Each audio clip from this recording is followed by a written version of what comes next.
Tonight, breaking news. The massive explosion at a busy U.S. Canada border crossing. What we learned just before coming on the air with millions of Americans on the move this holiday. And breaking news from Israel on the plan to release hostages. First, the explosion on the U.S. side of the Rainbow Bridge, a border crossing linking the U.S. and Canada, shutting down all 4 bridges in the region linking the 2 countries. A silver Mercedes reported to be traveling as fast as 100 miles per hour, bursting into flames after it hit a concrete barrier. 2 people in the car killed. Trevor Ault is on the scene. Breaking news just coming in from Israel on a possible delay in that planned ceasefire and release of dozens of hostages. 50 women and children expected to be part of the deal. A 3-year-old American girl is thought to be among those who will be freed. Her family now awaiting word. Late word today about the high-stakes negotiations going down to the wire. And after Israel claimed Hamas was running a command center under Gaza's biggest hospital, Matt Gutman with the IDF as they go inside the tunnel underneath. I'm not sure if that side is completely secure yet. Was there a command center, as Israel claimed? Here at home, security is top of mind with millions on the move on this, the day before Thanksgiving. Crowded roads, packed airports, and what's expected to be the busiest day for the TSA in history. Gio Benitez reports. The major new storm threat we're tracking sweeping across the country just in time for Sunday's big travel day. Rob Marciano times it all out. The urgent search for missing villagers in Alaska after a massive landslide kills at least 3 people, barreling down a rain-soaked mountainside, smashing into homes, destroying everything in its path, what authorities are saying tonight. The newly released body camera video, an Atlanta church deacon in his 60s pulled over for a traffic stop, dying after being tased. His death now ruled a homicide, what the family is saying tonight. And America Strong, the Thanksgiving foster program, finding new homes for some furry friends. From ABC News World Headquarters in New York, this is World News Tonight with David Muir.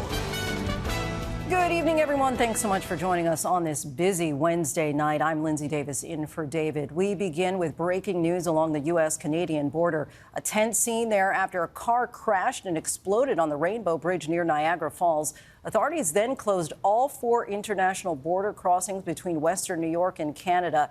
The chaos is unfolding as tens of millions of people travel for the Thanksgiving holiday. The car slammed into a secondary security checkpoint and then burst into flames. Authorities say it happened on the U.S. side of the bridge. Sources tell ABC News the driver was speeding up to 100 miles an hour when the car crashed into the checkpoint. 2 people in the car were killed. Buffalo Airport is closed to international flights. Police are checking all vehicles for possible explosives. Just a short time ago, the governor of New York revealed there is no indication this was a terror attack. The White House is monitoring the situation. The incident comes as authorities across the country are on a state of heightened alert because of the Israel-Hamas war. ABC's Trevor Ault leads us off from Niagara Falls, New York. This is the moment the car burst into flames. The verified video circulating online showing the deadly explosion, raising alarm on both sides of the border on one of the busiest travel days of the year. I've never seen anything like this. The car just exploded.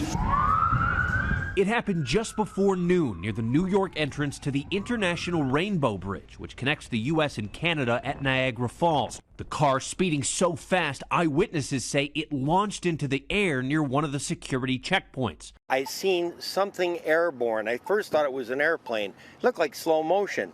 And I said, my God, it's a car. Then a fireball. Yo, oh my God, are they all right? Smoke billowing high into the air, the driver and passenger dead on the scene, a border officer injured, authorities sealing the area. I'm going to send you over to the custom bridge for a fire that's happening. Fires are already there. You're going there to block off roads.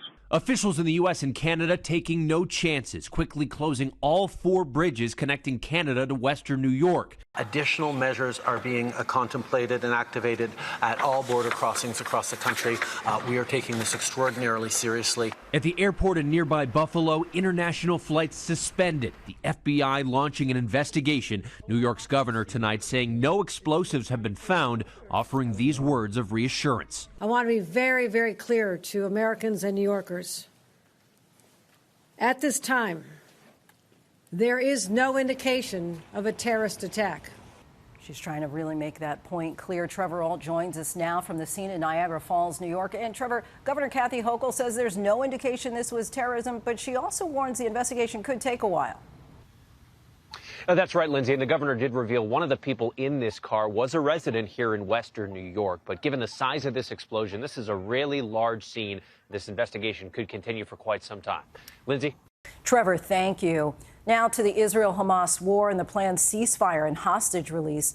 Late today, Israel said nothing will take place before Friday. The Israeli military unleashing massive assaults on Gaza until then.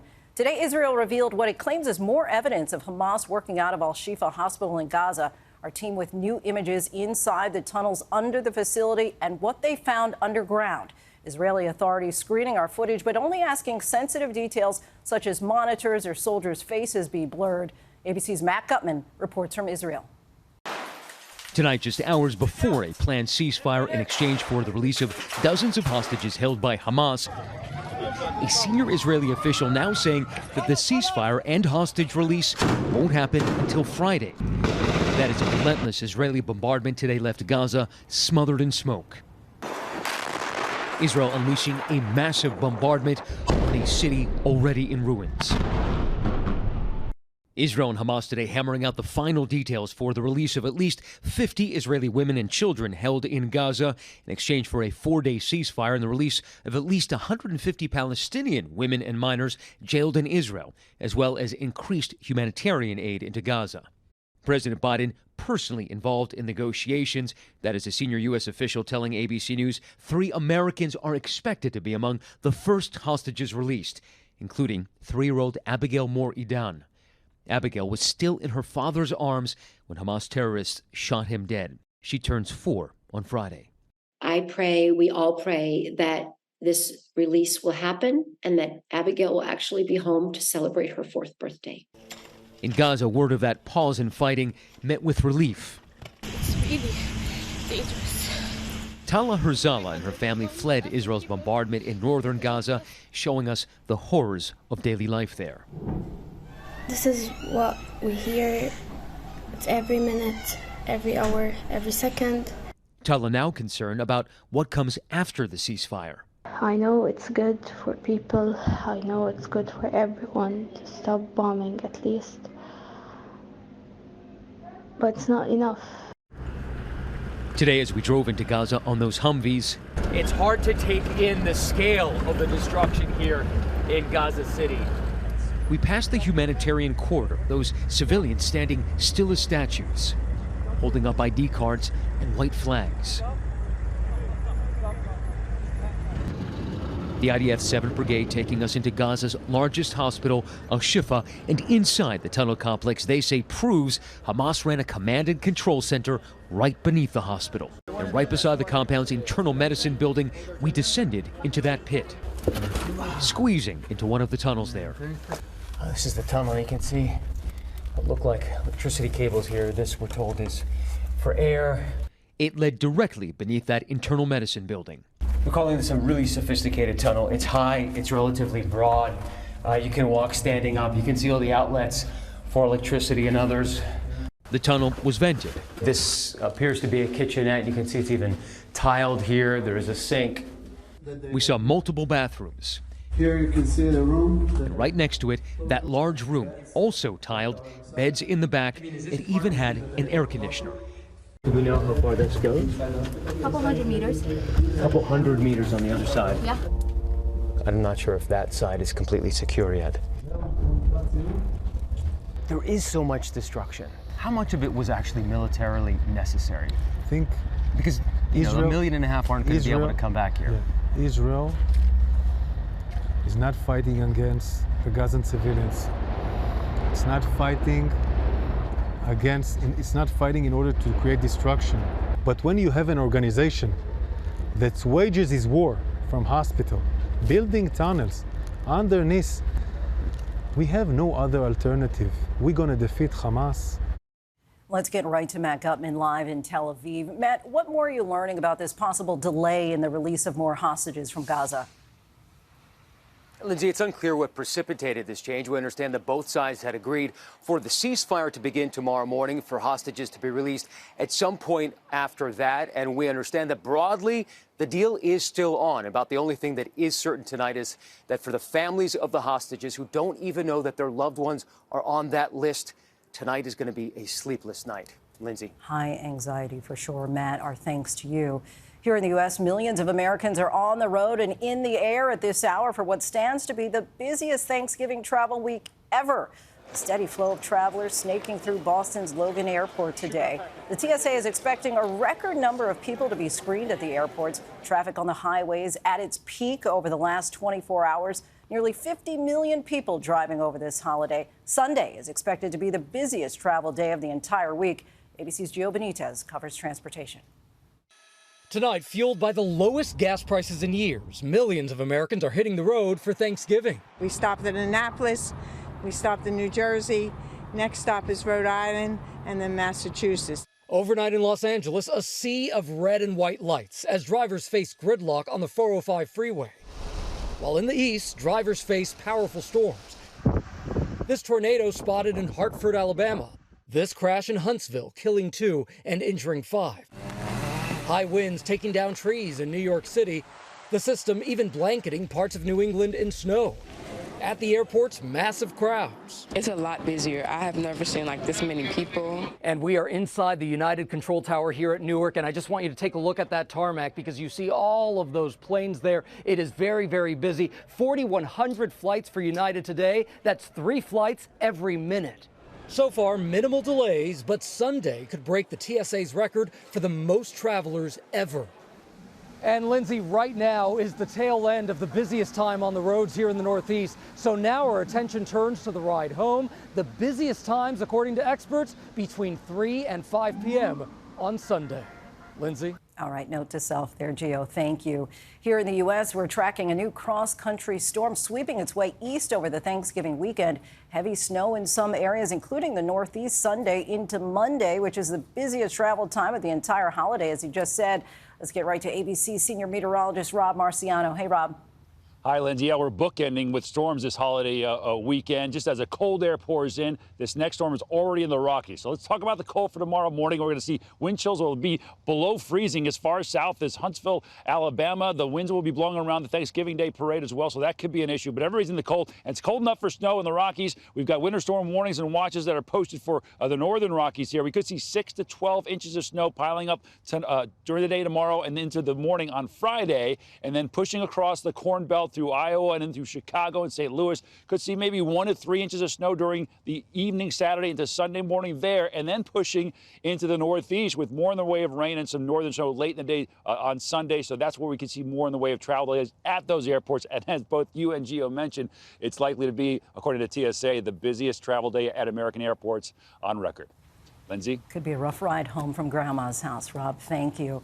Next tonight, the deadly avalanche in southeast Alaska. Search and rescue teams are looking for victims caught in the massive landslide. At least 3 people killed, several more missing. The slide, about 450 feet wide, slamming into homes and cutting off a highway leading to the small remote town.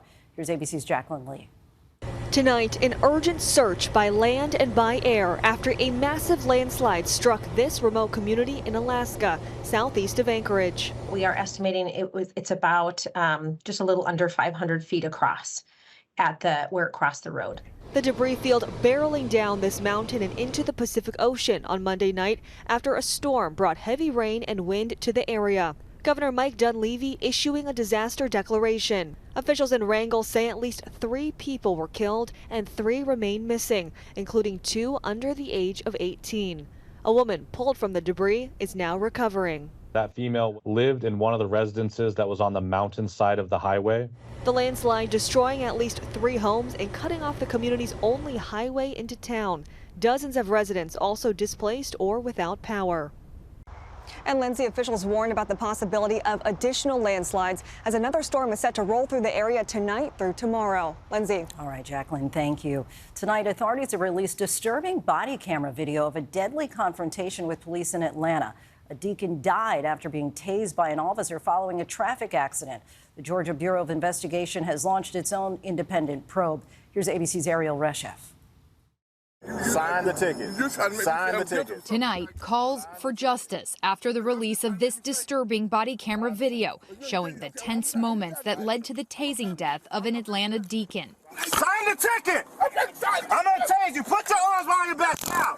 Put your arms behind your back. According to the family, Deacon Johnny Hollman was on his way home from Bible study on the night of August 10th when he was hit by another driver. Hollman calling 911. Somebody ran to my truck right here. Officer Kieran Kimbrough informs Hollman he was found at fault, but Hollman asserts his innocence, refusing to sign the traffic ticket. I ain't doing nothing. I ain't doing nothing. The officer attempts to take the 62-year-old into custody, struggling for several minutes. Okay, breathe. Put your hands behind your back. Okay, breathe. He then deploys a taser. Put your hands behind your back. Hollman unresponsive. EMTs called to the scene. The deacon transported to the hospital where he was pronounced dead. The medical examiner ruling Hollman's death a homicide, saying he died due to the shock from the taser. Tonight, Hollman's family calling for Officer Kimbrough to be charged. We need him jailed. We need him prosecuted to the fullest extent. Lindsay, that officer was terminated for violating department procedure. His attorney says he denies any wrongdoing and has appealed his firing. Lindsay. Ariel, thank you. When we come back, the fiery plane crash in Texas, what we're now learning, and the legal battle lines are drawn between one of the most iconic duos in rock history, Hall Oates.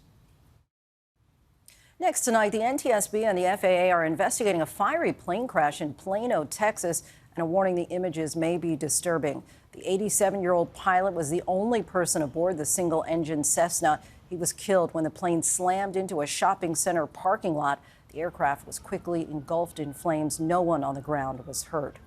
A somber anniversary. Today marks 60 years since the assassination of President Kennedy in Dallas. Generations of Americans remember where they were on November 22nd, 1963, when news broke that Kennedy had been killed. Today in Dallas, Parkland Hospital opened the John F. Kennedy Park for Hope, Healing, and Heroes. Kennedy was rushed to Parkland by the Secret Service after he was shot. When we come back, the legal battle lines are drawn between one of the most iconic duos in rock history, Hall & Oates, and the animal shelter that's finding homes for the residents during this holiday season. Fans of Hall & Oates may be asking, say it isn't so. The 70s pop duo, one of the most successful in history, is battling it out in court. Daryl Hall is asking for a restraining order against John Oates, which the judge granted. Details of the case remain sealed. Hall & Oates were inducted into the Rock and Roll Hall of Fame in 2013.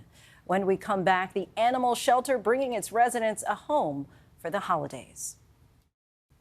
Finally tonight, America Strong, the animal shelter that's getting some a home just in time for the holidays. On this Thanksgiving Eve, some families in Richmond, Virginia are serving up an extra helping of gratitude to their four-legged friends in need. This week, Richmond Animal Care and Control kicked off their Thanksgiving foster program, now 9 years strong. Their goal is to find a home for them all just in time for the holidays. And every Thanksgiving, the shelter's population is reduced by as much as 75%. The first official adoption of the Thanksgiving program, Ice Cream Cake and her family, the Garners. We'd like to thank the team at Richmond Animal Care and Control for introducing us to our new member of our family, Ice Cream Cake. Joy comes in all sizes, and for that, they are positively thankful, like Baconator and his fosters, Teddy Gray and Lola Holmes, and Emma Jones and her daughters taking home the pit bull, Hotel Transylvania. She is going to be happy. She's a very sweet dog. Many of these furry friends already feel right at home even before they hit the doorstep. And tonight, director Christy Peters on what the program means for the staff. It's just a really incredible morale boost. It's so nice to see a really happy ending time and time again. Emptying out this shelter is a blessing, and nothing quite shows their gratitude like a good lick on the ear. That puppy love. Thanks so much for watching, and happy Thanksgiving. I'm Lindsay Davis. I hope to see you right back here tomorrow. For David and all of us, good night. Thank you for making World News Tonight with David Muir, America's most watched newscast.